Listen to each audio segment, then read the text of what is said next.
ആലുവയിൽ തായ്ക്കാട്ടുകര ജുമാ മസ്ജിദിലെ പ്രസിഡന്റിനും സെക്രട്ടറിക്കും മൂവർ സംഘത്തിന്റെ ആക്രമണമേറ്റതായി പരാതി.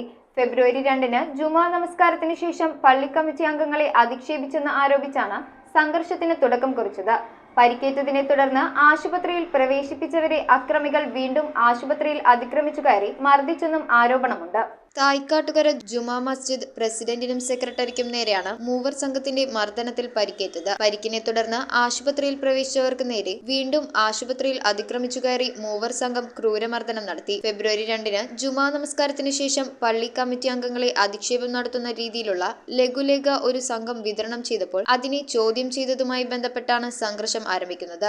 രാത്രി ഏതാണ്ട് 9 മണിയോടുകൂടി മേൽപ്പറഞ്ഞ അബ്ദുൽ ഖാദറിൻ്റെ മകൻ സനൂപും അദ്ദേഹത്തിൻ്റെ ജ്യേഷ്ഠൻ്റെ മകനായ അഡ്വക്കേറ്റ് ഷിറാസ് അലിയാരും വേറൊരു ജ്യേഷ്ഠൻ്റെ മകൻ മുഹമ്മദ് റാഫിയും ചേർന്ന് ഞാൻ കിടക്കുന്ന മുറിയുടെ പുറത്തു വരികയും പുറത്തു വെച്ച് എൻ്റെ കൂടെ ഉണ്ടായിരുന്ന ജമാഅത്ത് സെക്രട്ടറി ഷമീറിനെ കയ്യേറ്റം ചെയ്യുകയും മുഖത്തടിക്കുകയൊക്കെ ചെയ്യുകയുണ്ടായി.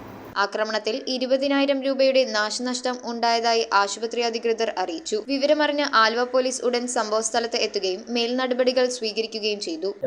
ഹോസ്പിറ്റലിൽ അഡ്മിറ്റാക്കി പുള്ളിക്ക് കൂട്ടിരിക്കാൻ വന്ന തന്നെ 3 പേര്, അതായത് അഡ്വക്കേറ്റ് ഷിറാസ് അലിയാർ, മുഹമ്മദ് റാഫി, സനൂബ് എന്നീ 3 വ്യക്തികൾ ഇടിച്ചേറി ഹോസ്പിറ്റലിനകത്ത് റൂമിലിരിക്കുമ്പോൾ വന്നിട്ട് എന്നെ ബലമായി പിടിച്ച് തല്ലുകയും മാരകമായി ആക്രമിക്കുകയും ചെയ്തു.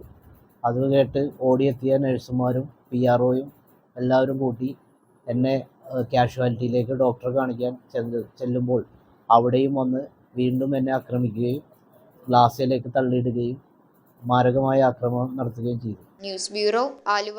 ഏറ്റവും അധികം വിപുലമായ കളക്ഷനുകളോടെ കേരളത്തിലെ ഏറ്റവും വലിയ ലൈറ്റ് വെയ്റ്റ് ജ്വല്ലറിയായ ജയ്ക്കോ ജ്വൽ ഫെബ്രുവരി 8 മുതൽ ഇടപ്പള്ളി ടോൾ ജംഗ്ഷനിൽ പ്രശസ്ത സിനിമാ താരം അഞ്ജലി നായർ ഉദ്ഘാടനം ചെയ്തു.